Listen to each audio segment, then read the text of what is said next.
Ladies and gentlemen, welcome into SEC Nightly, the nightly show dedicated to the top news and notes from the nation's top conference.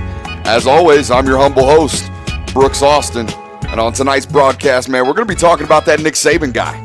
He said a little something this past weekend at a coaching conference. We'll be talking about that, whether or not he was true to his words about not really being interested in recruiting high school transfers or guys that transferred during their high school seasons or during their high school years.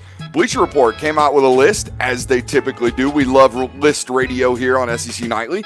A top 10 list of the states with the highest, amount of talent in each state. We'll go through that list and talk about some of the, SEC domains, some of the states here from the SEC that are in that top 10 ranking that was released by Bleacher Report. And we'll close out tonight's show talking about that Joe Burrow guy. He had something to say about Daniel Jeremiah's player comparison to the GOAT, Tom Brady. That's who Daniel Jeremiah compared him to on the NFL Combine the other day during the live broadcast. So Joe Burrow responded to those comments in the typical humble fashion that we've seen that young man display since taking over the starting quarterback duties down there at LSU, but nothing but humble throughout the entire process. And I don't know if that's just his steez, but we'll get into that a little bit later in tonight's broadcast. But first, before the music goes out, you know what we've got to do. We got to ask you for some support. However, wherever you found this show, man, give us some support. Wherever it's Facebook, if it's a thumbs up, if it's over there on YouTube, hit that subscribe button. Give us some love over there as well. And our folks watching us on Twitter and Periscope, just tap the screen. Nice and easy over there for you guys. Feel free to hop in with any of your comments throughout the show tonight. We will address them as we see them and as we see fit. So it's going to be a good one, going to be jam-packed, and a quick one. The wife's downstairs watching Survivor. Got to get down there and catch up. See if my boy Boston Rob still on the show. He's still hanging tough. May have been eliminated last week. I have no idea. Not a Survivor fan, but I'm a big fan of my wife. So we will get into tonight's show immediately now that we've asked you guys for all your support, man. But it's going to be a great one. Like I already told you, we'll start with that guy, Nick Saban. Always fun when the grumpy old man, as I like to call him, has something to say out there. Now, the greatest college football coach that I've ever seen in my, lifetime and my time watching college sports, not even close, really. Nick Saban far and above. So when he says something, it's probably worth noting. It's probably worth paying attention to. However, when he says it at a coaching conference, things might get a little twisted and a little paraphrased, as they did on social media this past week. And I'll go ahead and read you the quote. Like I said, he was paraphrased from his Nike coaching clinic down there in Florida, which, a lot of these SEC coaches and not just SEC coaches, a lot of these big-name coaches, including Kirby Smart, do these types of things where they invite local high school coaches or coaches from around, whoever can make it, down to these coaching clinics and just kind of teach them a little bit of something, of course, for a small fee. But anyways, when they are out there, when they are talking about these things, got to be very careful about how you paraphrase and what gets pulled out of these exact quotes from behind closed doors. These guys I don't exactly expect to be taken straight to the headlines or straight to Twitter as this comment was, but let's go ahead and address it. Let's go ahead and talk about it. He said, talking about high school transfers and the transfer epidemic, so to speak, that we've kind of entered into nowadays with high school sports. This is what he had to say. If you're going to transfer from a different school throughout your high school years, I already don't want to recruit you because I know you don't have, quote, perseverance and grit. Okay, first of all, let's just start off with that right there. The notion that kids transfer because they're soft or, don't have perseverance or don't have grit, man, it's the most quote-unquote get off my lawn statement you could ever possibly make about this situation. That's first off foremost. Sounds very, very old, very, very, get off my lawnish, right? The old grumpy man, get off my porch kind of thing is exactly what that is. The lack of perseverance, lack of grit. Look, as adults, man, you guys change jobs. You guys go from job to job for a better opportunity, a better chance, whether it be a higher pay rate or whatever it is, a happiness level, whether you're not happy in your current situation, so you seek further employment. Why is it that a 14-year-old has to stay at one position or one school and not go elsewhere without being ridiculed by some guy like Nick Saban, okay? So that's my first thing. Very get off my lawn-ish, very old man stuck in his ways kind of thing. And, for the better part, a false statement, right? Just because you transfer doesn't mean you're soft. That's just out of here. Doesn't mean you lack perseverance or grit. No, it just means you're seeking a better opportunity or what you imagine is a better opportunity. Now, that being said, do I wish high school kids stuck it out a little bit more? Yes. Do I wish that when they show up as a sophomore or they show up as a freshman in their freshman and sophomore year, they're sitting behind the starter? Well, guess what? Beat the starter out. I'm all here for that. Do I think that, just because you're not getting playing time means you should leave and search for playing time elsewhere? No, not all the time. But if you're in a position like quarterback, or if you're in one of those positions that's limited in terms of playing time on Friday nights, and there's a dude, a flat-out stud in front of you, and you want to play college football, yeah, it probably behooves you and makes sense for you to go elsewhere where you're probably more likely to get playing time and get out there in front of these college coaches, in front of these college recruiters, such as Nick Saban. So just a little bit of a misleading quote from the head coach there at Alabama. And again, got to be very careful when you're paraphrasing these guys when they say things behind closed doors.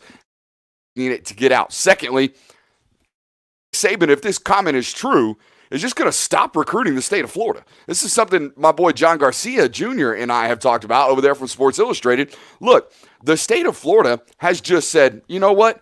Screw it. We're just going to open up everything. If you want to transfer, if you want to play track at one school, if you want to play basketball, if you want to play football at one school, basketball at another, and run track in spring at another school, we don't care in the state of Florida.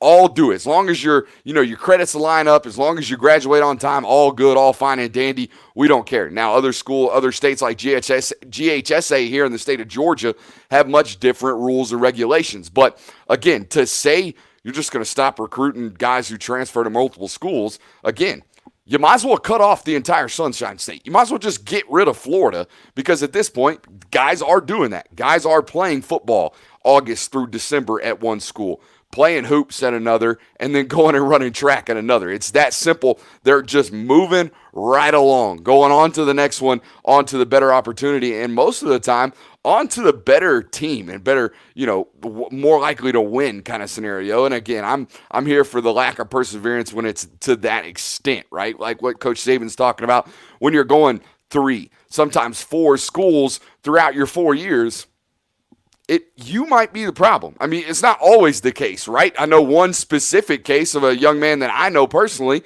at this point, had a chance to, get to know him.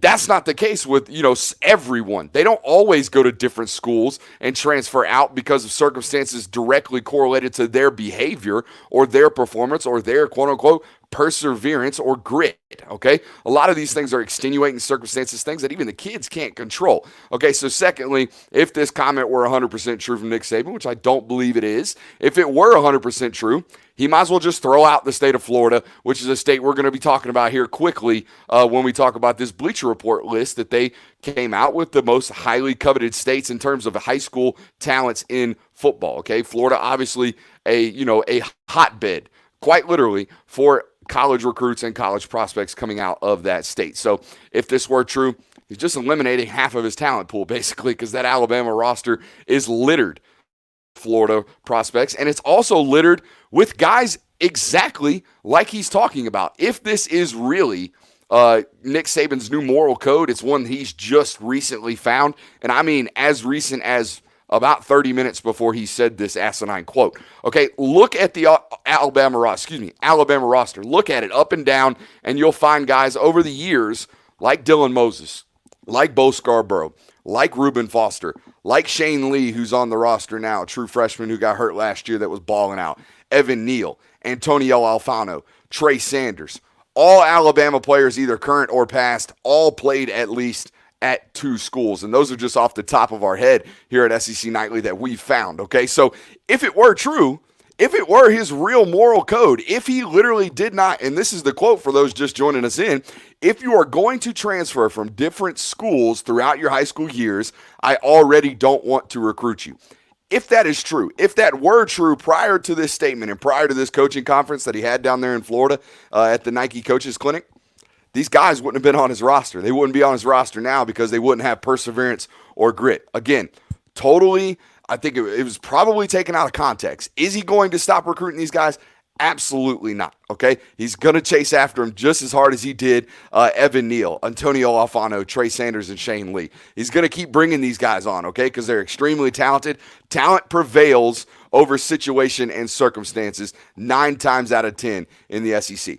It's just the way it is. If you can play, it's like my dad told me from day one. It's about the Jimmies and the Joes, not the X's and the O's. If you got the best players, more than likely you're going to have the best team, unless you just go out there and mess it up. Unless you are just the worst X's and O's guys possible. Okay, if you can bring the dudes in, you can most likely win football games on Saturday. Okay, so that's just what we got to say here on SEC Nightly about these Nick Saban comments. And again, to his credit and to his defense, I'm not really one here to defend Nick Saban very often, but to his defense, I think these words were taken out of context. Now, those were his words. He did say he didn't want these guys because they lack perseverance and grit. Whatever the context was, that came out of his mouth. So I don't think it's true. I don't think guys like Dylan Moses lack any type of perseverance. Bo Scarborough doesn't run like he lacks any grit. I'll tell you that right now. So I don't. And Reuben Foster, do we really want to talk about that? I mean, he's got some perseverance and some things to overcome now. But when he was coming out of high school, that dude overcame a bunch of stuff. Okay, including a cousin getting shot in Auburn. Okay. All kinds of stuff that he persevered over. So all that stuff's kind of nonsense. And again, I think he was talking to high school coaches in the state of Florida at the time that are dealing with this type of epidemic. We just told you in Florida, they lifted the rules and regulations on transferring. They're allowing these kids to do it anytime and every time they want. So what's the guy going to say when he's filled with a room of fellow mentors and mentees? If that coach in that state, you're going to try to relate with them, right? You're going to try to tell them something that they can take away, saying, look, hey, guys, Nick Saban told me he's not even going to recruit you if you leave this school. So you better not leave this school. You better stick here and stick it out. You know what I'm saying? So just kind of placating to your audience, just like I do you guys. I don't come in here and talk about, Big Ten hoops. No, we talk SEC Nightly football here. We talk about SEC football on a nightly basis here on SEC Nightly, just like when Nick Saban is in Florida at a coach's clinic speaking to coaches in the state of Florida, he's going to assimilate and try to accommodate to their needs and to their nature. So I just think it was a product of the circumstances and a little bit of a bad, misleading of a word choice and paraphrasing. Again, paraphrasing these guys is dangerous in these situations. Let's get on into these Bleacher Report rankings. But before we do that, I got to ask you, man, if you guys haven't checked out the YouTube page that we put together over there on YouTube, man, you need to. And I don't like to say me because it is a team effort. It's mostly me. Now, I do a lot of stuff over there. I do a lot of the film breakdowns, and I do a lot of, finding the film and doing the cut-ups and all that stuff and uploading all that stuff, staying up late. But there's also some behind-the-scenes guys that don't really like to be mentioned that help me out with things like stats and help me out with things like clips. When, we did the Sugar Bowl breakdown of Matt Luke's impact on the offensive line, I had a gentleman help me out with those video clips because he's a good dude and he's, a lot smarter with those video techniques than I am. So support those guys' efforts. I don't care if you support mine. That's all good. You're here watching. That's enough support for me. But support those guys over there on that YouTube page by just searching Brooks Austin on YouTube and just checking it out, subscribing, and liking over there. We do at least a weekly breakdown, a week session. We've been in a kind of a groove where we're doing NFL player comparisons. I don't know if we're going to continue doing that. I got to be honest with you. I'm kind of running out of them. And, after Keely Ringo, unless you guys got some more suggestions, I'm always open and willing to take those. If you got some suggestions, feel free to hit me with those, and we'll do some more NFL player comparisons. But I'm kind of running out because, if I were to go to a guy like Marcus Rosemi, I would have to compare him to a guy already on the Georgia roster, and that's George Pickens. And I've already done that. I've said it multiple times on all my social media platforms. By the way, follow me, Brooks Austin SI. Support the YouTube channel. We would appreciate you guys for doing that. Trying to get up to 2,000 subscribers. If I do that, if we get up to 2,000 subscribers, I'll do something. I'll give some type of giveaway. We'll do something along the lines. Let's get into this Bleacher Report top 10 list. And again, this is a top 10 list based off of the talent produced by each of these states. I'll go right through the list, 1 through 10 right quick, and then kind of give you just some quick notes of my observations about this said list. Number 1, off the top. Actually, let's build a little suspense here, a little TSL, a little time. Time spent listening, TSL. Good radio word. Top 10, here we go. 10 down to 1. Number 10, Pennsylvania sneaking in there. How about that? 9, Arizona. Probably a little bit to do with a guy by the name of Keely Ringo. Number 8, Maryland, the state of Maryland sneaking in here. Probably a little bit to do with another Georgia signee, McCall Sherman, right there out of the D.C. area in Maryland. Number 7, North Carolina. Might have a little bit to do with the ascension of the North Carolina program over there under Coach Brown. Number 6, the state of Alabama. Number 5, Louisiana. The California out there, the biggest state of them all, obviously coming in at number 4. A little bit of a dip from what we typically see from California out there. Number 3, Texas. No excuse for Texas to be 3 on this list, behind 2 states that per capita are much smaller. Florida at number 2, and a little bit of a shocker here, the state of Georgia coming in at number 1, and for a very specific reason, and I'll tell you right now. According to Bleacher Report, it was more about based off of quality, not quantity, right? The amount of quality, the amount of talented prospects that they're putting into the league or into the NCAA, into Division I and Power 5 conferences, and not just the overall numbers, right? If you just look at the quarterbacks across the country, Trevor Lawrence there at Clemson from Dawsonville, Cartersville, always get the two mixed up. Cartersville, Justin Fields, obviously from Harrison, right down the road in Cobb County. Davis Mills out there at Stanford. Harrison Bailey, another Cobb County product. Marietta High School there for him. He'll be a freshman at Tennessee. Got a good chance to start there as well. And then, of course, every Georgia fan's favorite quarterback, Emory Jones, down there at Florida, a state of Georgia product as well. So a lot of starting quarterbacks from the state of Georgia, and 2 of the guys that are going to be in, a heavy head-to-head race almost for the Heisman Trophy this year in Justin Fields and Trevor Lawrence, and 2 guys, that are very familiar with each other and, may or may not have a documentary coming out relatively soon on them. I hope I didn't say any more than that, so I'm not in trouble. Here we go. On to a little bit more about this Georgia class. A lot of it had to do with what's coming into college right now from that 2020 class out of the state of Georgia. You got A. Gilbert, the number 1 player in the state of Georgia, and oh my God, man, wait till you guys get to see this dude work in the SEC. I'm telling you right now, he's going to be, the moment he steps foot on an SEC field, he'll be one of the biggest and best threats on the field because he runs like a wide receiver. He's built like a Division I ball in NFL tight end as well at about 6'4" and a half, 230 pounds, and just rocked up. I'm telling you right now, A. Gilbert, one you're going to have to watch and see next year for LSU. If they have nothing on offense, they will have A. Gilbert over there. Clemson pass rusher Myles Murphy right out of Hillgrove. Speaking of which, state of Georgia, let's take a minute to talk about former head coach, Coach Ironside over there at Hillgrove.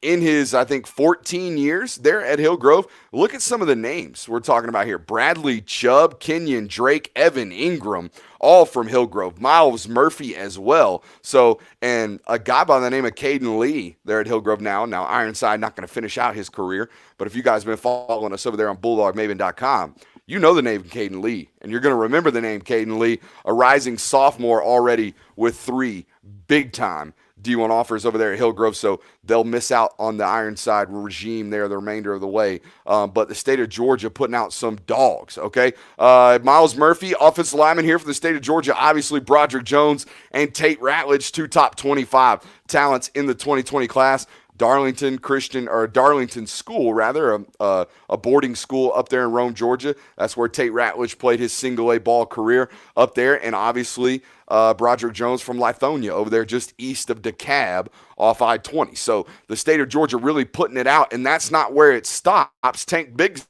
the number 2 running back in the state of Georgia. I don't know where they rank Bigsby and Jahmyr Gibbs, but we're going to talk about them both now. Bigsby going to Auburn, Gibbs going to Georgia Tech, neither of which garnered much attention from the state of Georgia. Bigsby was in communications here and there, but Gibbs never really in heavy discussion with the state of Georgia, the Georgia program for some innate reason. Everyone was getting in late on the Gibbs train. Dan Mullen took a trip up to Darlington up there. Not Darlington. He plays,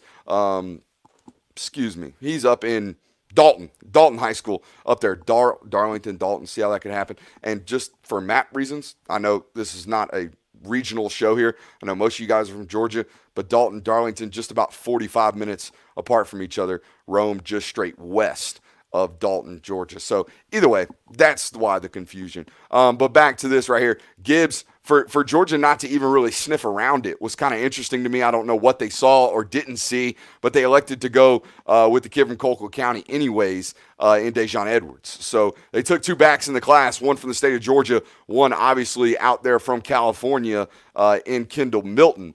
I don't understand why they didn't take I understand why they didn't end up landing Tank Bigsby. It's because Auburn was too hot and heavy and seriously committed to Bigsby for a long time.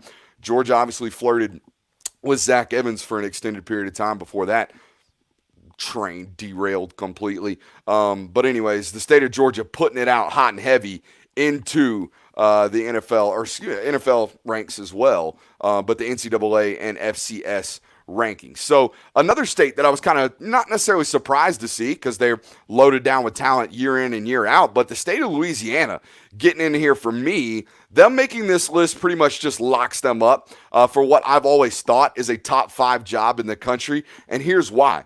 You're a top 5 talent state in and of yourself in Louisiana, coming in at 5 on this list, and you border a top 3 talent in state in Texas, okay? Ed Orgeron is a 5-hour drive from half of the state of Texas, from my understanding. Okay, I don't know. I'm geographically challenged just a bit, but I know he's 7 hours from Atlanta, there in Baton Rouge, and I know he's 5 to 6 hours, east of the heart of Texas, where they've got more talent, or as much of a quantity of talent as you're going to find in any of these states on this list. So for Louisiana to be there at 5 pretty much just sums up that that's a pretty good job right there, right? There's a reason why Nick Saban showed up and won a national championship within a handful of years down there, and it's a reason why Ed Orgeron just tweak the offense a little bit, and then next thing you know, they are on a historic tear throughout the SEC, and a lot of that has to do, obviously, with landing Joe Burrow and bringing in a guy like Joe Brady, but the talent's always been there, just kind of hanging out in Louisiana. So a lot of speed as well, and there's 2 types of prospects in the state of Louisiana, from my understanding. There's the big, massive offensive lineman that is just downright nasty, and then there's the speed guy with everything. When I say speed, I mean can flat out go. That's what the state of Louisiana produces, in my opinion.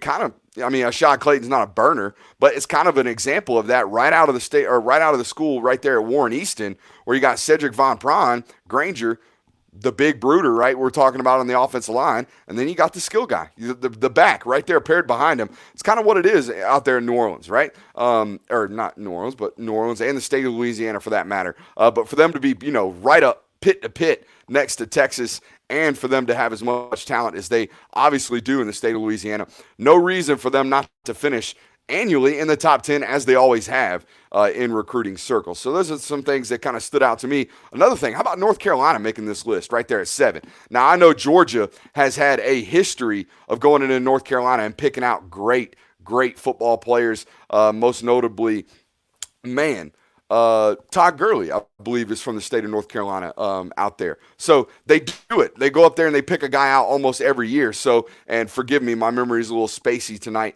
I got a lot of things going on here on this list. We're reading a lot of names and a lot of stats.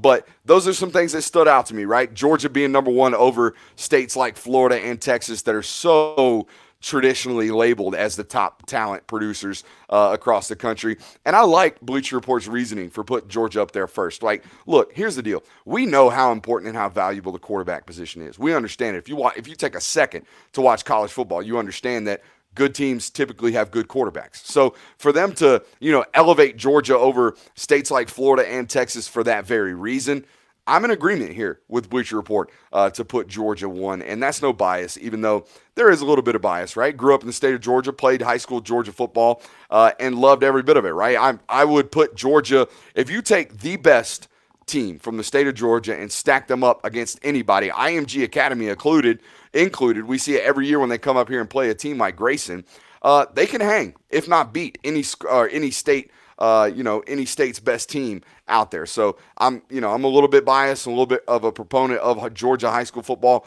but for good reason, right? I mean, it's the hotbed right now for quarterbacks. I don't know what the hell's going on. I think it has a lot to do with guys like Tony Ballard, Ron Veal, Quincy Avery, all these quarterback gurus that are around here in the state of Georgia. Guys like Terrence Edwards who are coaching up receivers. So every school you basically go to nowadays has got a dominant space creator and a guy that can get loose off press man-to-man coverage, because all these trainers in Atlanta are incredible. They all do great work, okay? So I think it has a lot to do with the guys training the prospects and the talents in this area, but a lot to do with just the fact that it's good football around here, right? It's very, very important to these local schools and local, towns to be a good football player. It still holds weight and still holds value here in the state of Georgia, and it will continue to for the foreseeable future, in my opinion. On to our last topic for the night, and we'll probably be quick here. Joe Burrow asking for the Tom Brady pro comparisons to just stop, asking him to be quit out. Daniel Jeremiah, as we told you earlier in the show, made the Tom Brady comparison during the broadcast of the NFL Combine. When the quarterbacks were on the field, Joe Burrow obviously didn't perform on the field, so what do you got to do? You got to talk about him somehow. How do you do so? You do so with a player comparison. So here it is. This is what he said on the broadcast. He said, now, when you ask for comparisons, and trust me, I know I'm going to get ripped for this. Get it for this, actually, is what he said, but get ripped is what he meant. But when you watch these guys side by side, Tom Brady, mechanically, what you see from Tom Brady, and tell me this does not look identically, and then they showed a side-by-side clip of Joe Burrow, it's eerie. The poise, the pocket awareness, and they both absolutely have that swagger. Okay, so here, based off these couple of things that he mentions here, the poise, both great in the pocket, both can sit there, stare down a shot to the chin and deliver a strike. Okay, the pocket awareness, both can move in and out of the pocket. Burrow a little bit better out of the pocket. We'll talk about that here in just a second. And the swagger, right?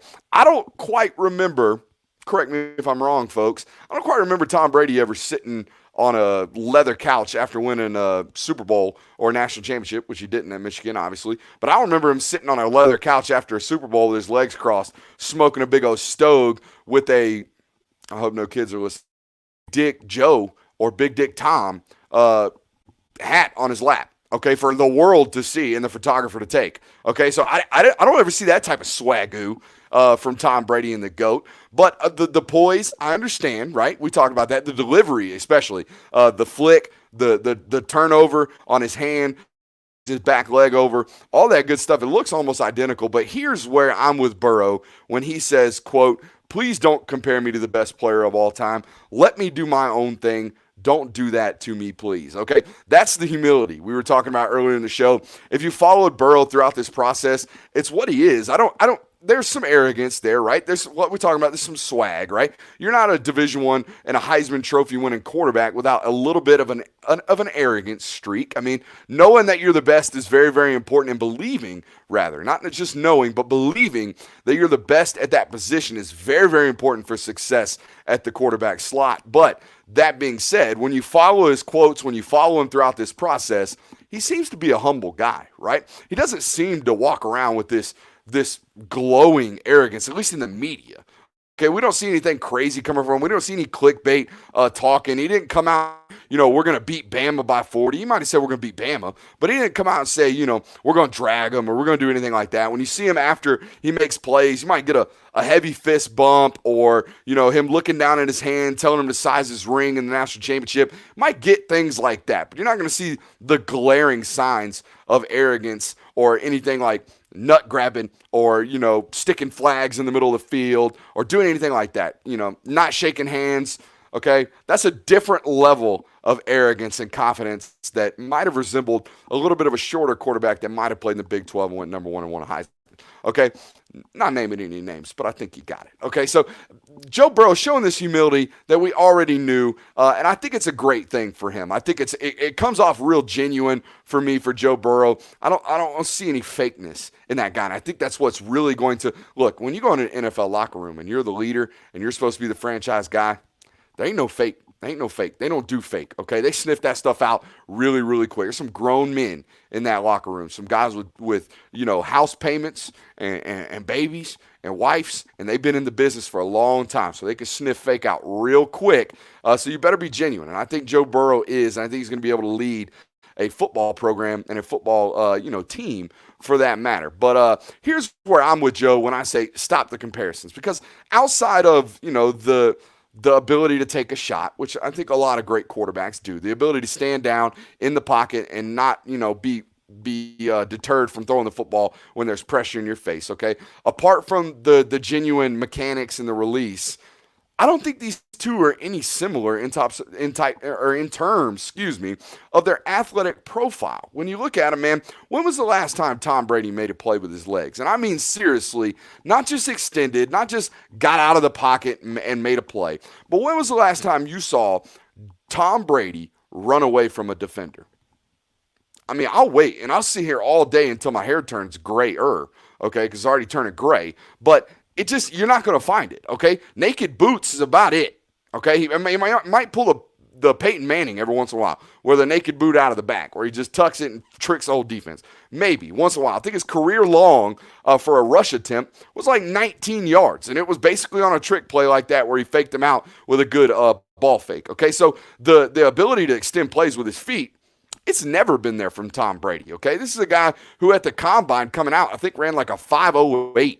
Okay, ran just like Jake Fromm, basically, but at 6'5" and looking just very dad bodish. Okay, now Burrow, not GQ worthy, not muscle fitness worthy, but if he had run the 40 at the combine, and I don't think he's going to run one at his pro day either, his game speed, his game tape shows me he's a 4.68, 4.7 runner. Okay, he can move like Justin Herbert in that straight line speed. Justin Herbert ran 4.71. If you don't believe Joe Burrow would have turned in something similar, you probably didn't watch a lot of LSU football this year, because the dude is a very willing runner when he's at it, and he's a guy who's going to put his shoulder down. Okay, alpha competitor and just a little bit different, a little bit of a 2020 version of the swag from Tom Brady. So I'm with Joe when he says that comparison, get that out of here. Because, again, man, it's just unfair to do that to a young man such as Joe Burrow. But that's been our show here tonight, guys, on SEC Nightly. We do this Monday through Friday, starting at 9 o'clock. We didn't do it last night. I apologize. So I should probably stop saying Monday through Friday. We do this at least 4 times a week. How about that on SEC Nightly? And if you don't know when we're going to be on, typically it is starting at 9 o'clock here on this show. So we live stream Twitter, Facebook, and YouTube over there on my YouTube page, and we have a podcast as well. So if you came in and out of tonight's broadcast, I know most of you stayed with us, it looks like, for the most part, but if you dipped in and out of tonight's broadcast, feel free to check out the podcast. It is available wherever and however you get your podcast. We are available over there. So we will be back tomorrow night. Don't know what we're going to talk about. We'll figure it out before we get out here and get on and turn on this beautiful camera and studio set here in the show. But that's been our show for tonight, guys. I hope you have enjoyed it. And if you did, before you leave us, before you head out for tonight, show us that support however you found us. Give us some love on your way out. Check out the YouTube page. We'll be doing something over there very, very soon. As for what it is, I don't know. I'm a little bit in a creative drought as it speaks. So I'll get to it when I can. I'll be honest with you guys. Very, very busy individual. Tomorrow morning, going to film Justin Benton over there at Newton High School. Going to be leaving the house here at about 4 a.m. They got 6 a.m. lifts starting out there at Newton High School. So if you ever think getting into the journalism space means easy work and sitting behind your computer screen and typing, you'd be wrong. Or at least how I do it here at the Bulldog Maven and on SEC Nightly. We will see you guys tomorrow. Stay tuned for everything we got over there on the Bulldog Maven. All your latest and greatest Georgia news is over there. As always, I've been your humble host, Brooks Austin. We'll see you next time.